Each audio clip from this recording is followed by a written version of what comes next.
The wind whispered through the cemetery, tugging at the edges of white tents and pressed black suits. Rows of mourners stood in silence, their faces masked in grief, or the performance of it. Beneath the open canopy lay a polished cherrywood casket, its lid open to reveal the still form of Sandra Hooper, billionaire tech mogul, known across Silicon Valley as the Queen of Code. She wore a sleeveless blue lace dress, lips pale, lashes resting gently against her cheeks. At her head stood her husband, Charles Hooper, jaw clenched, handkerchief folded so tight it might tear. A pastor cleared his throat softly, voice somber as he began the final rites. Two grave workers approached with white gloves and solemn expressions. The ropes were ready. The grave waited. Then it came, sharp and furious, cutting the silence like a gunshot. "Don't let them put her in that grave," the voice growled from the back. "She's not dead, not yet. .. Gasps scattered through the crowd. Heads turned, cameras lifted. At the back of the aisle, standing like a bloodstain on white linen, was Gustavo Toscan, in a deep burgundy suit that fit like armor.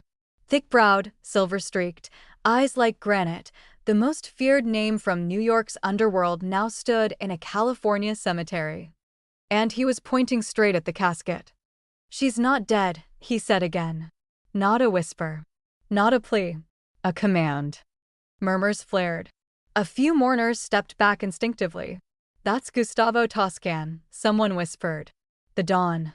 Another hissed, "Why is he here?" Charles froze at the head of the grave.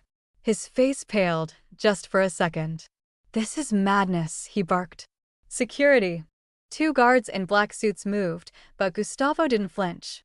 His finger stayed fixed on Sandra. "She was poisoned. You all know it.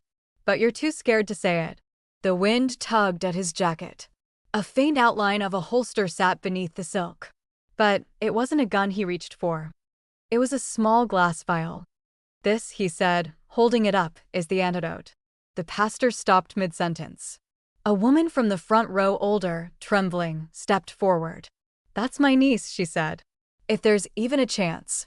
Charles snapped, "She's gone." The doctor signed. "She's not gone," Gustavo cut in, voice rising. "You know it. And deep down, she knows it too." He took one step forward. "My name is Gustavo Toscan. You all know who I am. But what you don't know is that I owe Sandra Hooper my life." And as he stepped closer to the grave, the cameras kept recording, the mourners kept whispering, and the truth began to rise, like breath from a body no one expected to wake. Before we continue, like this video and comment where you're watching from. Your support helps us bring more exciting stories that you won't want to miss. For a long moment, no one moved. The wind had stilled, as if the trees themselves were holding their breath. Gustavo stood at the edge of the grave, the vial raised, eyes locked on the woman in blue silk lying far too still. Sandra Hooper, tech genius, billionaire, and media darling, was seconds away from being buried, while her heartbeat, if Gustavo was right, was still flickering beneath the surface. And the only thing stopping it now was the word of a Mafia boss. "Someone needs to check her pulse," Gustavo said again, more evenly this time. No one answered, but everyone looked to Charles, the husband, the widower, the man now visibly sweating in the shadow of his wife's casket. "She's been gone for 2 days," Charles snapped. The coroner signed off. "We're not doing the circus." But his voice cracked on the last word, and the crowd heard it. Fear, not grief. A woman in lavender lace stepped forward from the front row, her hands trembling. It was Aunt Miriam, Sandra's father's sister, long known for her quiet dignity and razor-sharp instincts. "If there is even the slightest chance," she said, voice steadying as she spoke, "then I will not let her be buried like this." The pastor blinked rapidly, uncertain. Gustavo turned his eyes to him. "Reverend, if you believe in resurrection, now would be the time." Murmurs rippled through the mourners, some clutching each other, others recording with trembling hands. Gustavo stepped closer to the casket, eyes never leaving Sandra's face. 36 hours ago," he said slowly, "she was poisoned with tetrodotoxin, a rare marine toxin. It doesn't stop the heart. It just slows everything to the edge of death. You're insane, Charles hissed, stepping closer. You expect us to believe this mob fairy tale? But Gustavo's voice cut clean through him. You planned this down to the last breath. You rushed the funeral. You hoped no one would look too closely. Gustavo reached into his coat pocket and pulled out a folded document. Here's what no one knows, he said, unfolding the paper. Sandra had a standing instruction with my office. If anything suspicious happened to her, if she went missing or died suddenly, I was to be notified. He looked around the stunned faces. She knew something was coming. Charles laughed, bitter, unconvincing. She had security. She had doctors. She had me. Gustavo's stare narrowed like a trigger being pulled. She had enemies too. One of them was you. Silence followed. Then Aunt Miriam stepped beside Gustavo, lifting her hand. Let me see her wrist, she said. I held her when she was born, I'll know if there's warmth. Charles moved as if to object, but the guards hesitated, uncertain now. The balance was shifting. The pastor gave a slow nod. Let her check. If there is doubt, we must honor it. The tension cracked slightly as Aunt Miriam leaned over the casket, brushing Sandra's cold wrist with 2 fingers. Her breath caught. She's cold, she whispered. But not stone. Gustavo opened the vial. The liquid inside was golden, thick, and glimmering faintly in the sun. Most people don't come back, he said quietly. But some do. Especially the stubborn ones. He looked at Sandra then, not as the billionaire on magazine covers, but as the woman who once whispered over a phone line. If anything happens to me, Toscan, I trust you'll do what others won't. Flashback. For years earlier. A warehouse in East Brooklyn. Gustavo stood with blood on his hands, kneeling beside a girl no older than 16. His niece, Bella, taken by traffickers and marked for shipment out of the country. The rescue was funded in secret, money wired from a hidden account with only one signature. Sandra Hooper. She never told the press. Never asked for thanks. Only called once and said, "You have your niece. That's enough." From that day forward, Gustavo swore he'd pay that debt if the time ever came. Now he turned to Aunt Miriam. Help me lift her slightly. Just enough to get this into her mouth. 2 grave workers, unsure what world they now inhabited, obeyed. Gustavo folded his jacket, placed it behind Sandra's head. Her face looked like sleep, unnatural, but not lifeless. He leaned in, whispering, Sandra, if you can hear me, this is the part where you wake up. Aunt Miriam used a silk cloth to gently part her niece's lips. Gustavo dipped the glass dropper into the vial. 1 drop hovered above her tongue. Then fell. Nothing. The crowd waited. Charles crossed his arms, jaw clenched. This is a performance, he said. She's gone. A beat passed. Then another. No movement. No breath. Gustavo's eyes narrowed, his hand tightening on the vial. 1 more, he whispered. He dropped another dose. This time, the air seemed to shift. Sandra's fingers twitched. A single muscle in her neck spasmed. A faint, gurgling breath escaped her lips. And then a cough. Ragged, real, impossible to fake. Chaos ignited. Aunt Miriam cried out. Phones clattered to the ground. The crowd surged forward. Sandra's chest rose slowly, but undeniably. She was breathing. She's alive, someone screamed. She's actually alive. Gustavo's hands trembled, his mouth parting in awe. Behind him, 1 mourner dropped to their knees in prayer. The pastor staggered back, whispering, Lord have mercy. Charles stumbled forward. She's not supposed to. But his sentence died in his throat as Sandra's eyes fluttered open. Bloodshot, dazed, but aware. Her gaze locked on her husband. Her lips moved. Barely a whisper. Why? Gustavo stepped aside, allowing the moment to unfold. Aunt Miriam held her tightly, rocking her like a child. She's back, she sobbed. My girl is back. Charles looked like a man watching his world collapse. He took 1 step back. Then another.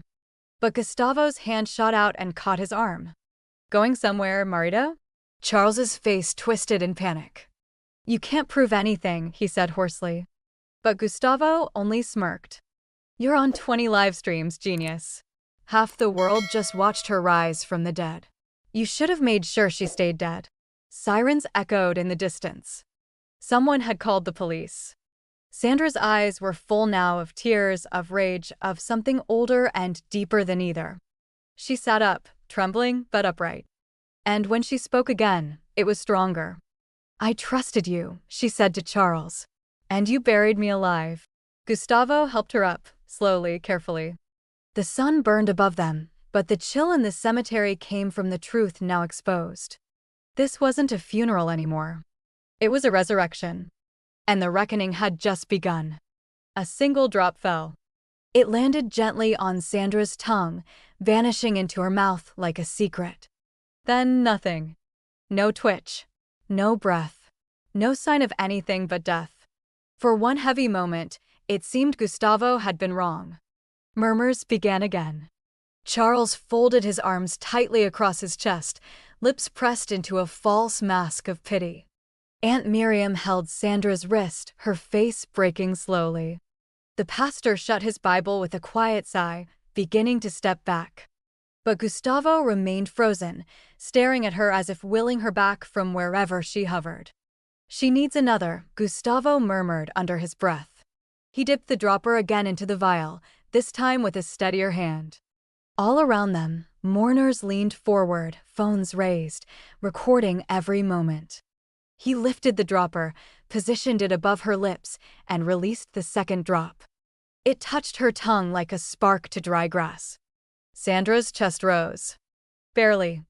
Then a cough, soft, broken, but unmistakably human. Her fingers twitched.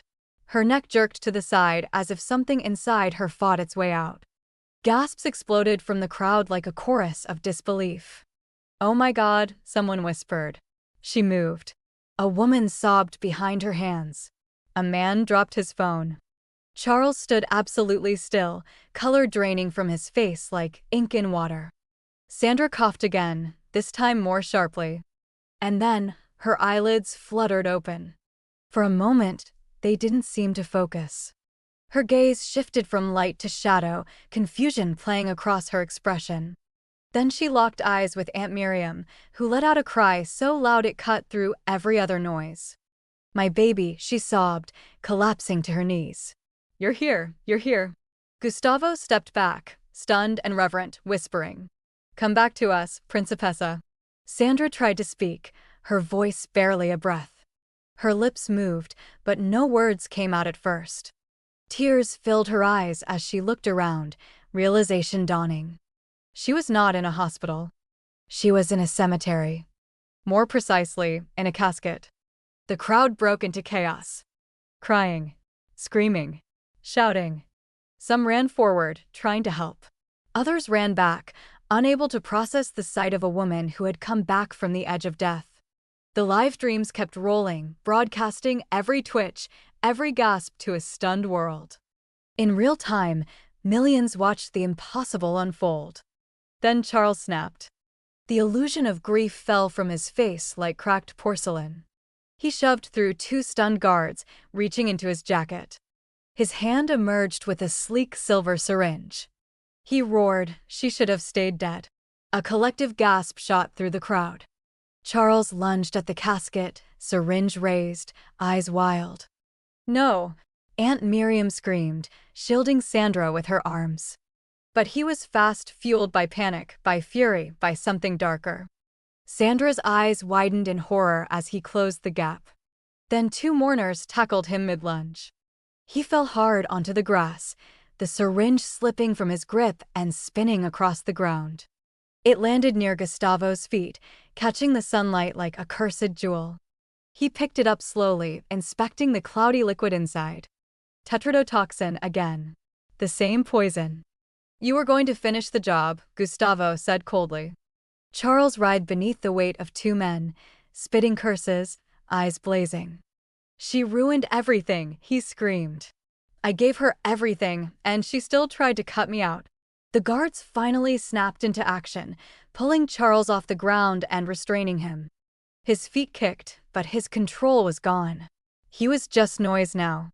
Sandra collapsed weakly into her aunt's arms. Every breath she took sounded like gravel in her throat. But she was breathing. She was alive. And everyone had seen it. The police arrived minutes later. Sirens cut through the stunned air, flashing red and blue over the rows of stunned mourners. Sandra was gently lifted from the casket and placed onto a stretcher, wrapped in blankets. She never let go of Aunt Miriam's hand. And Gustavo never took his eyes off her. Charles was dragged away, screaming incoherently. His hair disheveled, shirt untucked, every trace of his powerful image unraveling. He shouted about betrayal, about empire, about what was owed to him. But no one was listening anymore. The man who called himself her husband had just tried to kill her on camera. Reporters shouted questions, but the scene was no longer theirs to control. The live streams did the work for them. Across the country, news anchors scrambled to confirm what they were watching. Social media exploded. #SandraLives began trending within minutes. Gustavo watched it all in silence. He stood beside the open grave that had almost become her tomb. The casket remained there, empty now. And for the first time in his life, he didn't feel like a criminal. He felt like a man who kept a promise. Later, as paramedics loaded Sandra into the ambulance, she turned her head toward Gustavo. Her lips barely moved. But he understood. She mouthed, "Thank you." He nodded once, then slipped the vial back into his pocket. The ambulance doors closed. The engine started. And as it pulled away, Gustavo exhaled slowly. He looked around at the shaken crowd and the hole in the earth. Then he whispered to no one in particular. They almost buried the truth. But the truth breathes. If you were standing at that funeral and someone claimed your loved one was still alive, would you listen, or would you shut them down? Leave your thoughts in the comments. What would you have done if you were in Gustavo's shoes? The police didn't ask questions. They moved in swift, practiced steps, flanking Charles from both sides. His wrists were yanked behind his back, the click of the cuffs sharp as thunder. "You're making a mistake," he snapped, still trying to perform. But the officers weren't listening. No one was. Gustavo watched without emotion as Charles was shoved into the back of the patrol car. The once polished man now looked small, wrinkled, and furious. Reporters swarmed, flashing cameras catching his rage-stained face behind the cruiser window. A few in the crowd began clapping. Others wept silently, not for Charles, but for the weight of the truth that had finally surfaced. Sandra's body was still frail, her breathing shallow, her skin pale as moonlight. But she was alive. That alone was miracle enough. Paramedics moved quickly, gently laying her on a stretcher with Aunt Miriam beside her. Then came a voice. "She rides with me," Gustavo said, and no one dared argue. The back of the ambulance smelled of bleach and quiet panic. Gustavo sat on a metal bench across from Sandra, watching her chest rise and fall in labored rhythm. Her eyelids fluttered, but didn't open again. Aunt Miriam gripped her hand and whispered prayers beneath her breath. Outside the tinted window, the sirens screamed a song of urgency and defiance. Somewhere between the cemetery and the hospital, Gustavo's mind wandered. Not to his past, for once, but to hers. To the secrets she had once trusted him with, the pieces of a plan whispered across encrypted phone lines. The first message came 2 weeks earlier, a scrambled transmission from one of Gustavo's tech insiders, flagged with a keyword she had created. The word was vault. It meant danger. He'd opened the encrypted message to find a chilling line. "He's rewriting the future. Check the will timestamps." Attached were metadata files showing Sandra's legal documents being accessed, altered, by Charles's private legal team. The most recent version of her will had not yet been signed, but it was scheduled for deletion by end of week. That deletion would make Charles the sole heir to her empire if she died before signing the updated version. Gustavo had known betrayal. He had lived long in its shadow. But this one was cold, calculated, family wrapped in lies. It was betrayal not just of a woman, but of everything she had built. That was why he had come to the funeral with more than grief. The ambulance doors opened with a clatter. Sandra was wheeled into the ER, nurses shouting codes and stats. Gustavo and Aunt Miriam followed behind, slow and steady. Inside, the white walls didn't feel like safety, they felt like interrogation. But Gustavo didn't flinch. He was used to rooms like this. As Sandra was pulled behind the emergency curtain, Miriam turned to Gustavo. "She said you were the only one she could trust," she whispered. "But I didn't know why." Gustavo looked at her, eyes hard but honest. "Because she knew what your family wouldn't believe." He paused, then added, "that your nephew-in-law is a snake in a suit." Hours passed. Gustavo waited in the corridor, hat resting on his knee, staring at nothing. Doctors came and went. Tests were run. IVs were hung. But slowly, miraculously, Sandra's color returned. While they waited, Gustavo's mind traced back further. To the moment Sandra had reached out. It had been late. She called from a blocked number. "I don't trust anyone around me anymore," she had said. "Not even my own board." He heard the panic buried under her professionalism. "They're hiding transactions. Ghost partners. Charles signed off on deals I never saw." She had uncovered irregularities, secret buyouts, shell companies funneling money through their firm. Charles had used her name as a front for acquisition deals that would bankrupt smaller competitors, then erase the records. Sandra had threatened to blow the whistle. But first, she said, she needed to protect her empire. She needed a will. One Charles couldn't touch. Gustavo offered her a safe house. She declined. "No hiding," she said. "That's what cowards do." Instead, she asked him to listen for one thing. "If I die suddenly, or vanish, or get rushed into a grave, stop the burial." He remembered the cold in her voice. The certainty. She knew, Gustavo said aloud in the waiting room. Miriam looked up. Knew what? That he'd try to bury her before the ink dried. He pulled out a flash drive from his pocket. "I have everything. Messages. Timestamps. And the backup of the original will." Miriam's eyes filled with something between sorrow and rage. She loved him, she whispered, even when he didn't deserve it. Gustavo stood slowly, tucking the drive away. Love makes people generous, but betrayal makes them precise. He turned toward the hallway as a nurse approached. "She's awake," the nurse said gently. "Weak, but alert." Gustavo nodded once and followed her. Sandra lay under a soft white blanket, her skin pale but no longer lifeless. Her eyes opened slowly as he entered. And when they met his, she smiled faintly. "You did it," she whispered. "You came." "I said I would," he replied. "You gave me your trust." She exhaled slowly, as if still processing what she had survived. Then, more hoarsely, "Did he try again?" Gustavo nodded. "With a syringe. At the grave." Sandra's jaw clenched, but she said nothing. Only stared at the ceiling, remembering the taste of poison. The coffin. The darkness. The betrayal. "He did it for control," Gustavo said softly. "Not grief. Not rage. Just control." Sandra closed her eyes. "And money." "Always money," he agreed. "But you stopped him before he could finish the script." She opened her eyes again, sharper now. "Not yet. The board doesn't know. The press doesn't know. But they will." Gustavo reached into his pocket and handed her the flash drive. Her hand trembled as she accepted it. "This is everything," he said. "Every lie he covered with your name." Sandra looked down at it, then up at him. "Then it's not just my life we saved." "No," Gustavo said. "It's your legacy. Not all debts are written on paper. Some live in the space between memory and honor, where the law has no jurisdiction." As Gustavo Toscan stood outside the hospital beneath the shade of an aging oak tree, that space stretched wide in his mind. He lit a cigarette with slow fingers, the flame trembling slightly in the breeze.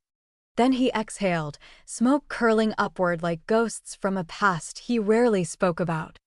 The Toscan name was once whispered like a curse in 5 boroughs. New York law enforcement had files that stretched back decades: extortion, racketeering, trafficking, arson. But even in the dark, the Toscan family had rules. They punished betrayal, not loyalty. And one rule sat above the rest: you repay what's owed. Gustavo broke bones. He broke banks. But he never broke that code. So when Sandra Hooper saved his niece years ago, she became more than an ally. She became a name on his invisible ledger, the only one written in red.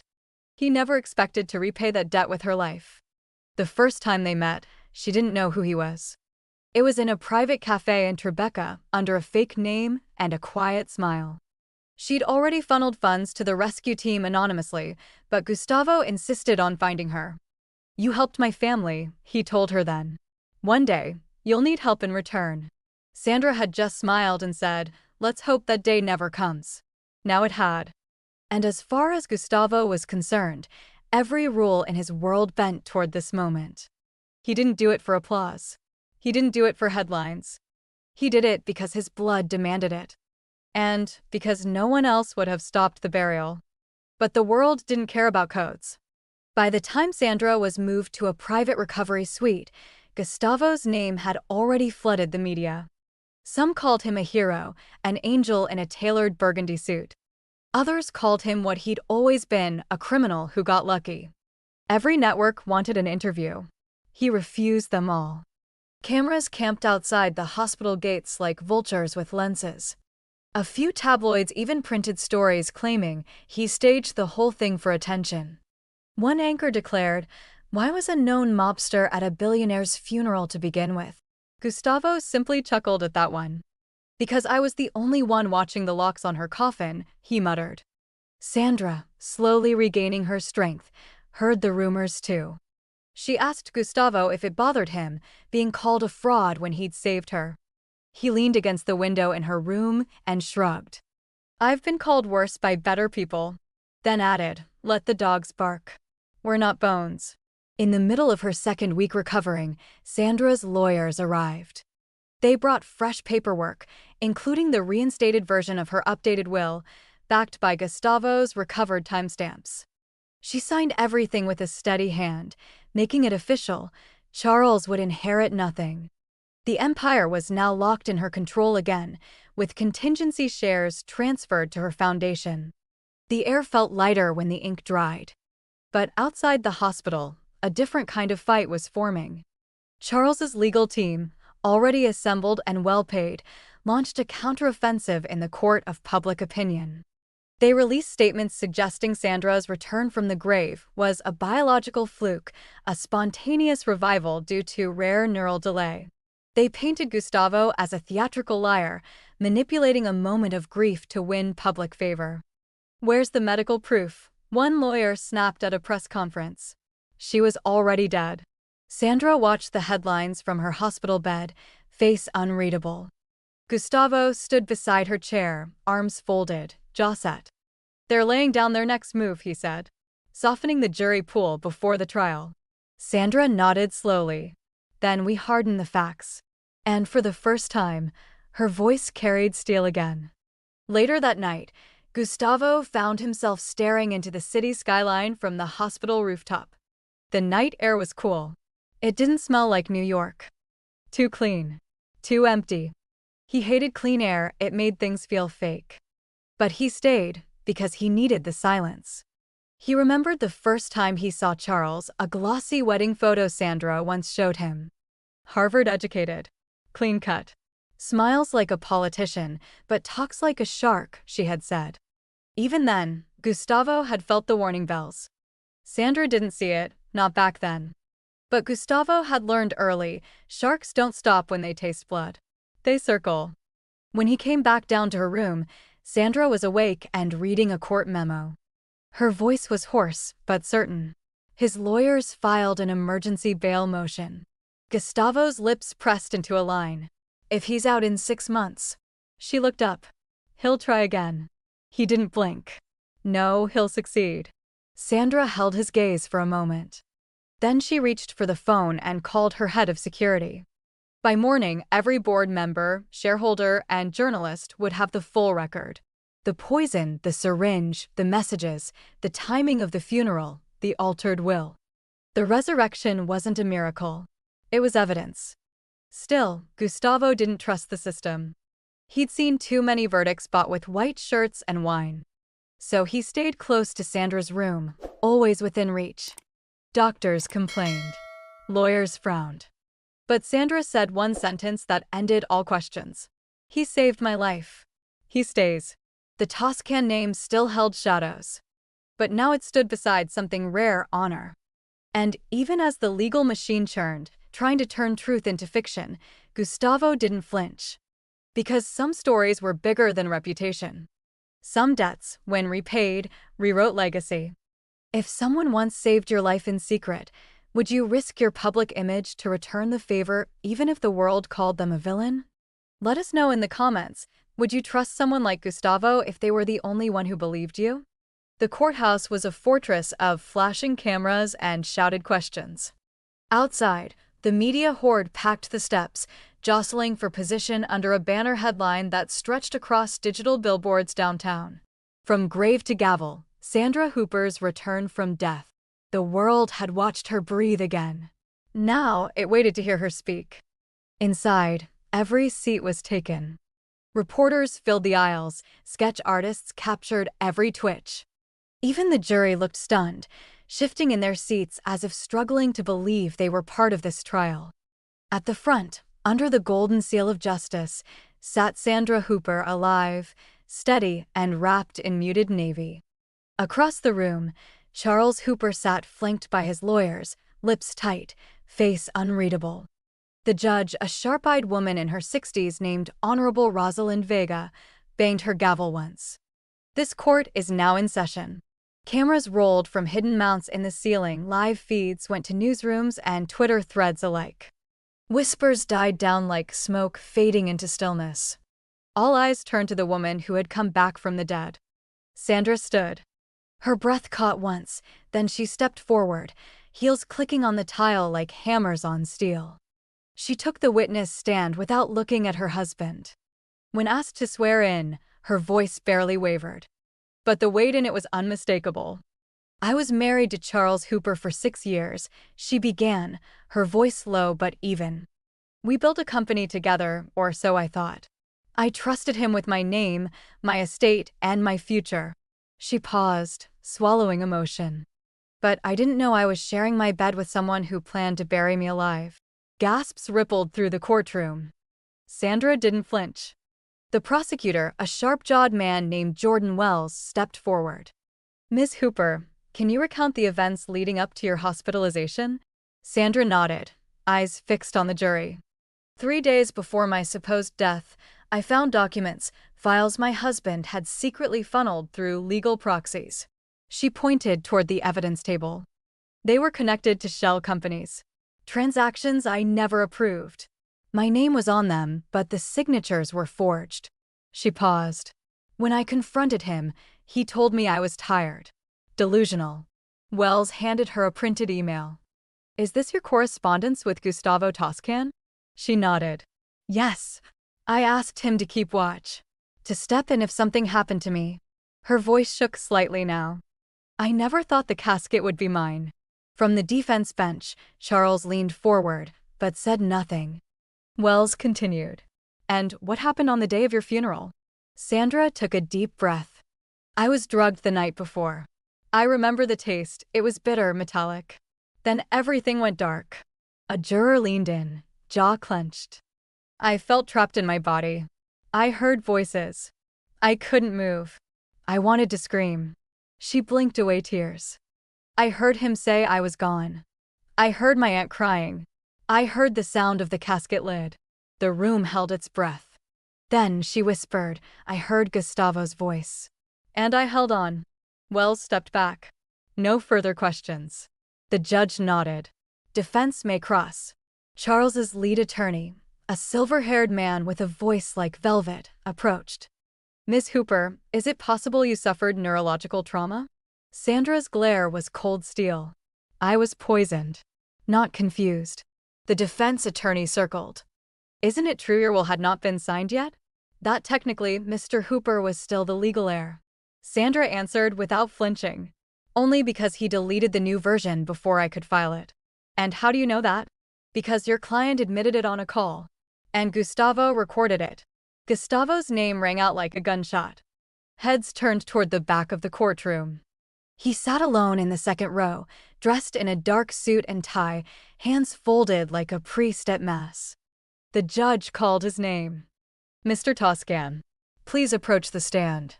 Gustavo rose slowly, shoulders squared, every step deliberate. The room shifted with his presence, not just from notoriety, but from something heavier, certainty. He swore in with a calm voice and took his seat at the witness box. Wells approached him with the air of a man wielding a loaded weapon. "State your full name for the record." "Gustavo Salvatore Toscan." "And your occupation?" "I own Toscan Imports, Toscan Security, and a few things that don't need business cards." Mild laughter broke the tension, but Judge Vega shot a glance that silenced it instantly. Gustavo cleared his throat. "I'm here as a man who owed Sandra Hooper a debt." Wells nodded. "Can you tell the court how you came to be at her funeral?" "I intercepted a digital breadcrumb." He explained the encrypted messages from his tech contact, the altered will, the panic in Sandra's voice. "I've heard confessions in alleys and betrayals in palaces," he said. "And that one?" "That one had blood on it before the ink dried." Wells presented a recording, Charles's voice from a captured call. "She won't wake up. By tomorrow, it's all mine." The jury gasped. Charles's face turned red. The judge allowed the audio, ruling it as admissible. The prosecution displayed the syringe recovered at the funeral, still half filled with cloudy fluid. A forensic analyst confirmed the compound as tetrodotoxin, a potent paralytic. Combined with medical reports showing Sandra had no fatal condition, the case began to calcify. The jurors watched Charles more closely now. And Charles began to sweat. Finally, Wells looked at Gustavo one last time. "Why did you step in?" Gustavo paused, then answered, "Because when someone saves your family without asking for thanks, you pay them back with action. And because I don't let good people die easy." The court broke into soft applause before Judge Vega hammered her gavel. "Order," she said sharply. "One more outburst, and I'll clear the gallery." Wells returned to his table, satisfied. Then the judge turned to Charles. "Mr. Hooper, you have the right to remain silent. Do you wish to testify?" Charles stood slowly. His suit hung loose now, his tie undone, as if all the control he'd once carried had dripped off him like sweat. "I want to speak," he said. His voice cracked not from grief, but from fury. And what followed shocked everyone. "She chose her empire over me," he snapped. "She thought money made her bulletproof." He glared at Sandra. "I was supposed to be her partner. Her equal." He banged the rail of the stand. "But she handed me crumbs while she played queen." Then louder, so I took it back. "I took what should have been mine." Gasps exploded. Jurors stiffened. One of the reporters dropped a pen. Sandra stared at him with tears in her eyes, but they didn't fall. She simply whispered, "You tried to kill me. And I'm still standing." The verdict came down like thunder in an old cathedral. The gavel struck once, twice, final, merciless. "Charles Hooper," Judge Vega declared, her voice echoing through the packed courtroom, "you are found guilty on all counts: attempted murder, conspiracy, and fraud." The words hung in the air like the toll of a bell marking the end of an era. Across the room, Charles sank into his chair, face hollow, rage drained into nothingness. Sandra didn't cheer. She didn't even move. The sound of the sentence was both justice and heartbreak, tied together in a silence that felt heavier than applause. Her husband, the man she once loved, the man who planned her death, would spend the rest of his life behind steel bars. And yet, for Sandra, the victory felt cold. As the officers led Charles away, flashes from the cameras lit up like gunfire. Reporters shouted questions, voices overlapping with the chaos of history being written. Gustavo stood at the back of the courtroom, silent and still, watching it all unfold. He had seen enough verdicts in his time to know that justice never came clean. It always demanded blood, sometimes the guilties, sometimes the innocents. Outside, the world cheered. Social media turned Sandra into a living legend. Hashtag the woman who rose trended across every platform. Her story became a symbol of strength and defiance. Her company, Hooper Technologies, surged in market value overnight. But behind the numbers, Sandra's nights were long, sleepless, and haunted. Every time she closed her eyes, she saw the coffin. The lid closing. The weight of silence pressing against her lungs. The faint sound of dirt hitting wood, like rain on a window. She'd wake up gasping, alive, but never fully free. Therapists called it trauma. She called it survival. Even with her empire rebuilt, something inside her still felt broken. In board meetings, she smiled like before, but her eyes didn't. They'd seen the inside of a grave, and no amount of sunlight could wash that away. Meanwhile, Gustavo found himself in the crosshairs of another kind of scrutiny. Law enforcement had opened an inquiry into his actions, not for murder, but for association. How did a man with a criminal past gain access to a billionaire's funeral? How did he possess a vial of rare antidote? The questions circled like vultures, but no proof of wrongdoing ever surfaced. When the investigation finally closed, the statement was brief: no charges filed. Gustavo read the news over black coffee in a small diner across town. For the first time in years, his name wasn't tied to a scandal, but to something good.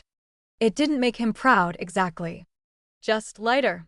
He visited the hospital one last time before Sandra's discharge. She was sitting by the window, sunlight filtering through thin curtains, her expression softer than he'd ever seen it. When she looked up, she smiled, faint, tired, but real.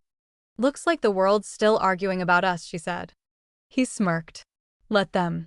The truth doesn't need a press agent." Sandra motioned for him to sit.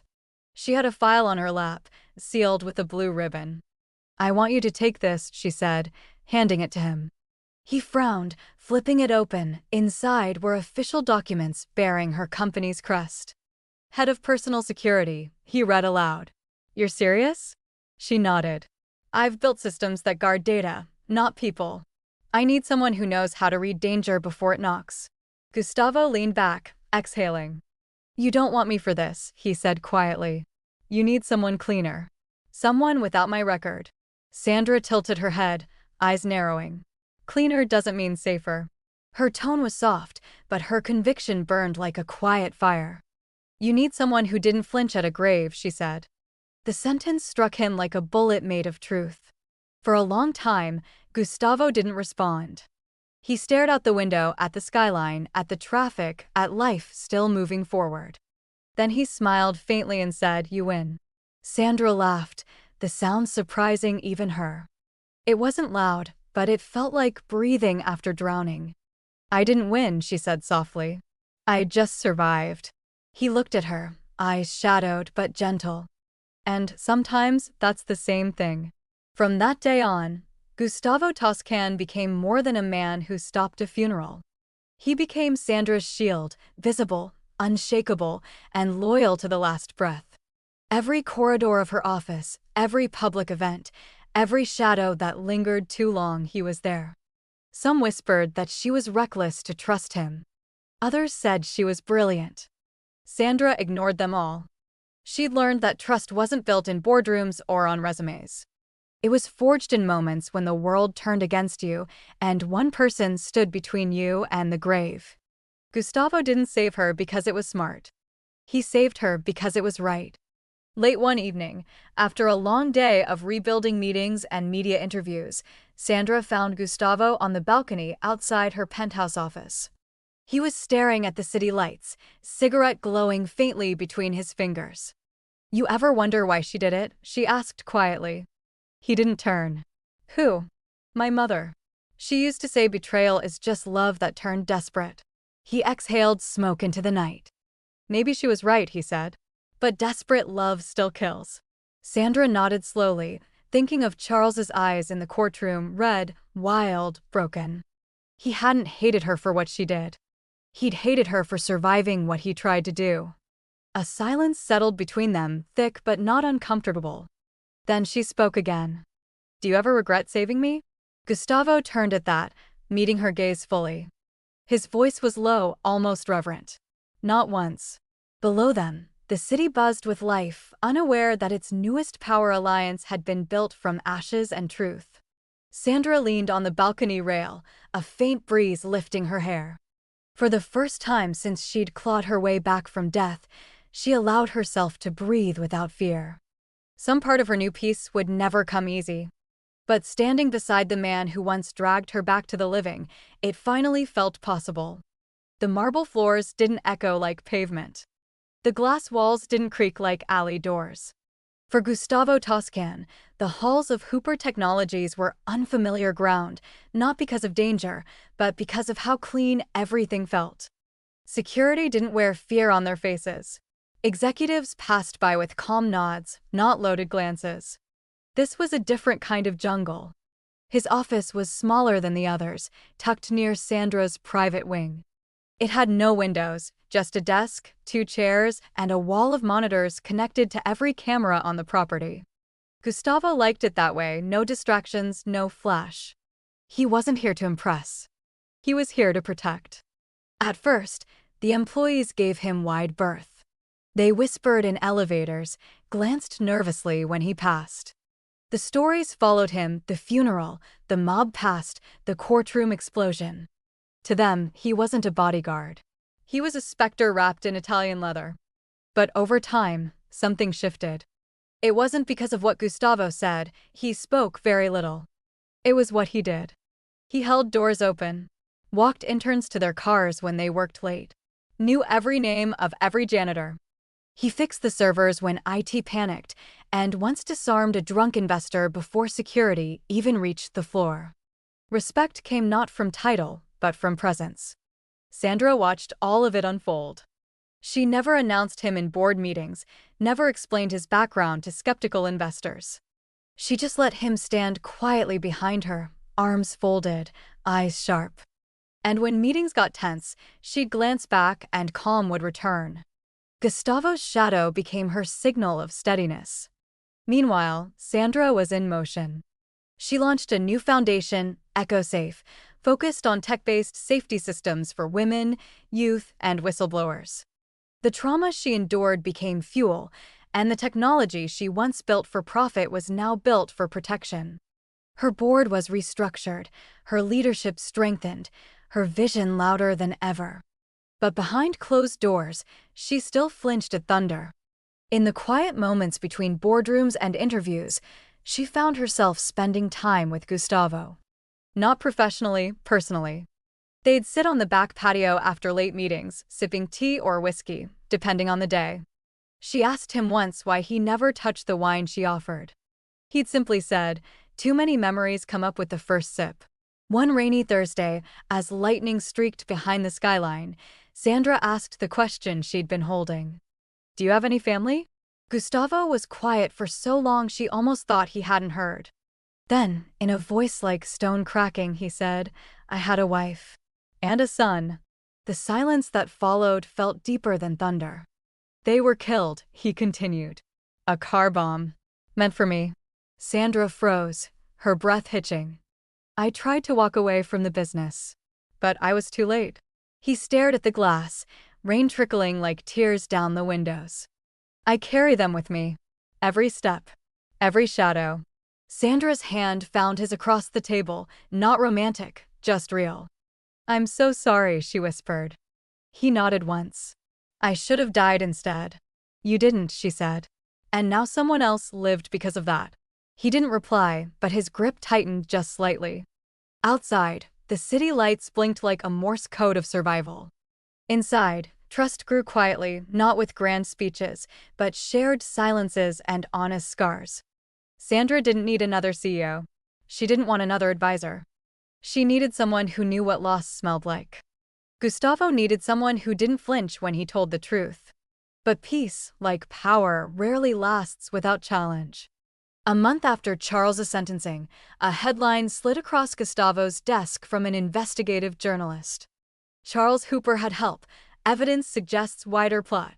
Buried in the article was a list of suspicious activity logs from Hooper Technologies, anonymous logins, altered security clearances, suppressed camera footage. Charles hadn't worked alone. Gustavo brought the report to Sandra's office, jaw clenched. Did you see this? She nodded. This morning. Her expression was tight. I called in a forensic sweep. It looks like someone on the inside might still be covering tracks. Gustavo's voice was calm, but heavy. Or setting up for another hit. Sandra paled. You think they'll try again? Gustavo didn't blink. They failed once.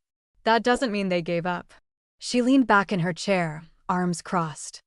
Then we find them. And we end it. That night, Gustavo stayed late in the control room, reviewing logs, audio files, badge scans.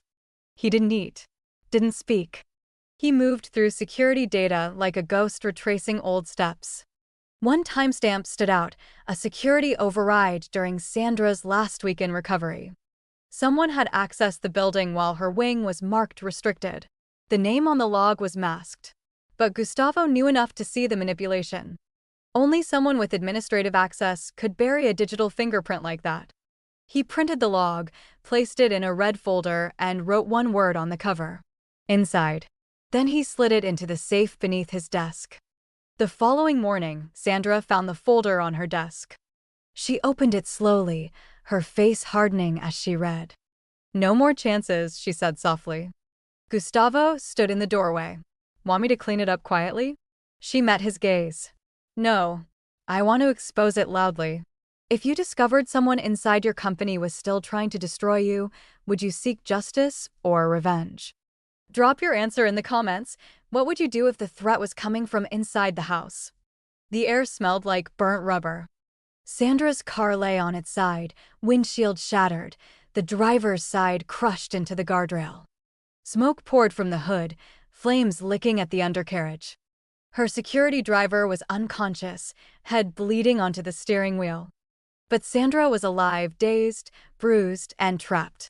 The crash hadn't been random. Gustavo had felt it. Call it instinct, call it paranoia. He'd told her to take the secondary route that morning. She'd laughed, said he was being overprotective. But she followed his advice anyway, and that was the only reason she survived. He had been 2 cars behind, watching the GPS from a backup console. When the impact came, Gustavo didn't even brake. He swerved onto the shoulder and sprinted forward. By the time flames sparked beneath the hood, he was already at the wreckage. He smashed the back window with his elbow, glass tearing open his forearm. Then he dragged her out before the fire reached the gas tank. The explosion came seconds later, a thunderous roar that lit up the sky. Sandra coughed in his arms, blinking through the smoke. Was that meant for me? She asked weakly. Gustavo looked back at the flaming wreckage, jaw tight. Yes, he said. And it won't be the last. Paramedics arrived minutes later, along with police and half the city's media. They ruled it a freak accident, a malfunction in the other vehicle, poor visibility. But Gustavo knew the look of a staged crash. The other driver had clipped Sandra's car at the precise angle to send it flipping. Then vanished. The license plates had been removed. Street cameras along the route had mysteriously gone offline at the exact time of the crash. It was too clean. Too deliberate. Gustavo had seen this kind of work before, not from amateurs, but from men who knew how to make a murder look like misfortune.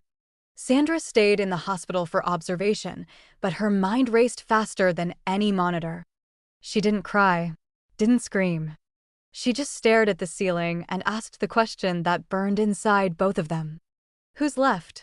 Gustavo didn't answer at first. He just looked at the door. Later that night, he slipped out of the hospital without alerting anyone. He changed into a dark coat, left his ID behind, and took the subway downtown. The lights above flickered like old warnings. This wasn't the world of corporations or courtroom suits. This was Gustavo's world, shadows, whispers, and the scent of unfinished business. He made 3 calls using burner phones. He spoke to men who no longer used names, only cities. In less than an hour, he had a location, a list, and a code phrase. The garden is still open. Which meant the partner Charles once worked with wasn't just alive, he was still active. The name Gustavo, found scribbled on the edge of a paper trail, was Victor Melnick, a former arms dealer with a new face, new passport, and old grudges. He and Charles had once tried to build an off-the-books data laundering firm, buried inside Sandra's corporate architecture. When Sandra discovered it, Charles buried the evidence. But Victor hadn't forgotten. And now he was cleaning house. Gustavo followed the trail not like a bodyguard, but like a ghost. He broke into an old warehouse where burner servers once operated.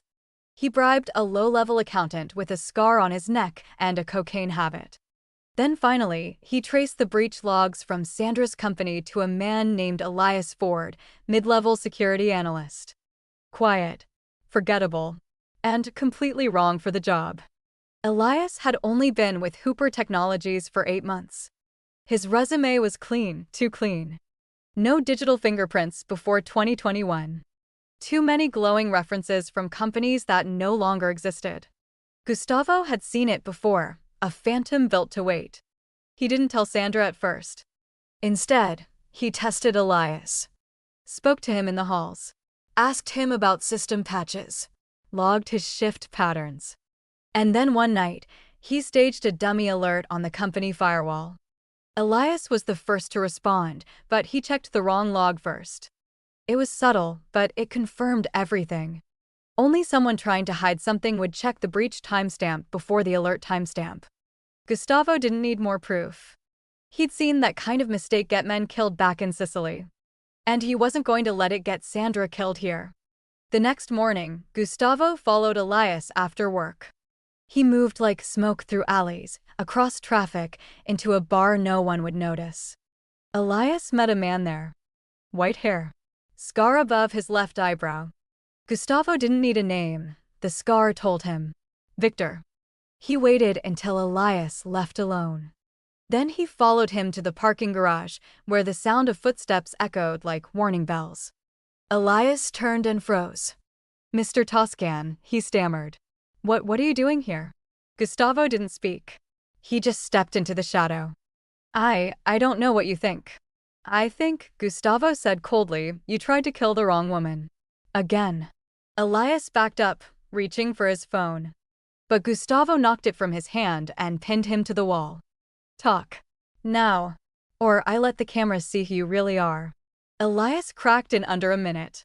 He spilled it all, the contracts, the payments from an offshore account linked to Victor, the orders to delay security upgrades, to fake footage, to reroute GPS trackers. He confessed to planting a small chip in Sandra's car to trigger remote brake failure, a backup plan in case the crash didn't work. When he finished, he collapsed to the ground, shaking. Please, he begged. I was just following orders. Gustavo looked down at him like he was seeing a piece of trash that tried to crawl into gold. I followed orders once, he said. And I buried my family because of it. He pulled out a knife, not to use, just to show. You're lucky I made a promise to someone better than both of us. Then he leaned in and whispered. This time, she's protected by someone with nothing to lose. He left Elias there, tied, recorded, and tagged with GPS. 30 minutes later, police stormed the garage. By the time they arrived, Gustavo was already on his way back to Sandra's office. No need for applause. No need for thanks. Just another ghost mission complete. Sandra stood by the window when he returned, arms folded, eyes unreadable. I saw the news, she said. An arrest at my garage. They say it's linked to Charles's old partner. Gustavo nodded. It's handled. But you still have enemies watching. She walked toward him, slower than usual. I don't know how to thank you, she said. Don't, he replied. Just don't trust easy. Not again. She nodded. And you? He smirked. I never did. They stood there for a long moment. Not boss and bodyguard. Not survivor and savior. Just two people who refused to be erased. Tomorrow, there would be new headlines. New threats. But tonight, the city belonged to them. The lights dimmed. A spotlight flared to life, casting a soft golden halo on the stage. Sandra Hooper stood tall at the red TED circle, dressed in a simple charcoal suit, hair swept back, eyes unwavering. 1,000 faces stared up at her, some curious, some reverent, some unsure how to believe the woman on stage had once been zipped inside a body bag. But Sandra didn't flinch. She took a breath, one deeper than she ever had in boardrooms or courtrooms. "I want to talk to you," she began, "about what it means to be buried before you're dead." No gasps. No applause yet. Just silence, wrapped in gravity. "In my case," she continued, "it wasn't just a metaphor." The air in the auditorium seemed to still. She told them everything. Not with theatrics, not with drama, just truth, measured and unshaken. The poison, the casket, the breathless fear, and the voice that called out at the edge of the grave. They were lowering me into darkness when someone said, "She's not dead." From backstage, Gustavo watched silently. His suit was black, his stance quiet, but coiled not in tension, but in pride. He stood just behind the curtain, arms crossed, eyes never leaving her silhouette. To the world, she was a symbol of survival. To him, she was a promise kept. Sandra continued, "Most people think betrayal is loud. But mine was silent." She paused, glancing toward the front row. "My husband didn't shoot me. He signed papers. He smiled in interviews. He almost made the world forget I ever had a pulse." A ripple of discomfort passed through the audience. "But I remembered," she said. "And so did one other person." Sandra's voice didn't tremble. It rang out like testimony, not speech. His name was Gustavo Toscan. A man the world once feared. A man I trusted when everyone else buried me. Now the applause came slow at first, then rising. She held up a hand, calming the wave. Redemption doesn't come clean. It comes with scars. She turned toward the screen behind her, which displayed a single sentence in white letters. "They buried me, but they forgot I know how to rise." The crowd rose to its feet. Backstage, Gustavo lowered his eyes. He didn't smile. He didn't need to. Some things weren't for cameras or claps. They were for cemeteries, whispers, and the quiet revenge of survival. Sandra had risen, and he had seen her do it with his own bloodied hands. Miles away, in a prison built of concrete and silence, Charles Hooper sat alone in a cell. The TED Talk played on a small television bolted to the wall. He watched with hollow eyes as Sandra spoke, not as his wife, but as a phoenix he failed to silence. The other inmates didn't speak. Even they knew what it meant to watch someone rise from the grave you dug. As Sandra stepped off stage, applause still thundering behind her, she was met by a swarm of flashing cameras and microphones. She blinked in the light, smiling politely, answering the first wave of questions with practiced ease. A female reporter stepped forward, pushing her mic above the rest. "Ms. Hooper, quick question. Are you still working with Gustavo Toscan?" A hush fell over the press pit. Sandra paused, just long enough to let the silence lean in. Then she smiled, small, sharp, and certain. "I trust the man who pulled me from a grave," she said. "Wouldn't you?" And with that, she walked past them, heels clicking on polished stone like punctuation marks in the final chapter of a novel only she could have survived. Gustavo waited by the car, arms folded, the city reflecting in his dark glasses. He opened the door without a word. Sandra stepped in, nodding once as she settled into the seat. As he rounded the front, the press called his name, shouted questions, tried to stir ghosts that no longer flinched. But Gustavo Toscan had nothing left to prove.